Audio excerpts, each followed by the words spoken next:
প্রায় ৮০ বছর ৩ প্রজন্মের পুরুষকেন্দ্রিক শাসন ব্যবস্থা দেখেছে উত্তর কোরিয়া, কিন্তু ক্ষমতার ভরকেন্দ্র ছিল পরিবারের মধ্যেই। ১৯৪৫ সালে সোভিয়েত ইউনিয়নের সমর্থনে ক্ষমতায় আসেন কিম ইল সাং। ১৯৯৪ সালে ৮২ বছর বয়সে কিম ইল সাং মারা গেলে ক্ষমতায় বসেন তার ছেলে কিম জং ইল, আর ইলের হাত ধরে ২০১১ সালে ক্ষমতা পান কিম জং উন। ২০১৯ সালে সংবিধান পরিবর্তন করে রাষ্ট্রীয় সব বিষয়ে কিমের ক্ষমতাকে একক ও অখণ্ড হিসেবে প্রতিষ্ঠিত করে দেশটির পার্লামেন্ট। কিম পরিবারের তথ্য নিয়ন্ত্রণ ও কঠোর আইন বর্তমান পৃথিবী থেকে অনেকটা বিচ্ছিন্ন করে রেখেছে উত্তর কোরিয়াকে। পশ্চিমা বিশ্বের কাছে এখনও এক প্রকার অজানা জগৎ দেশটির সমরাস্ত্র ও জটিল কূটনীতি।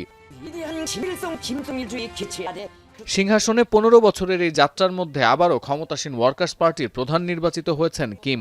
রোববার দলীয় কংগ্রেসে সবার চতুর্থ দিনে নির্বাচিত হন তিনি। এতে করে আরও বাড়ল কিমের ক্ষমতার মেয়াদ।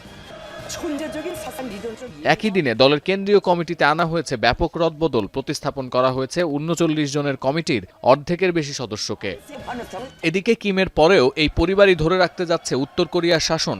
আন্তর্জাতিক গণমাধ্যমের খবর, কিমের মেয়ে জুয়ায়ের হাতেই যাচ্ছে দেশটির শাসনভার।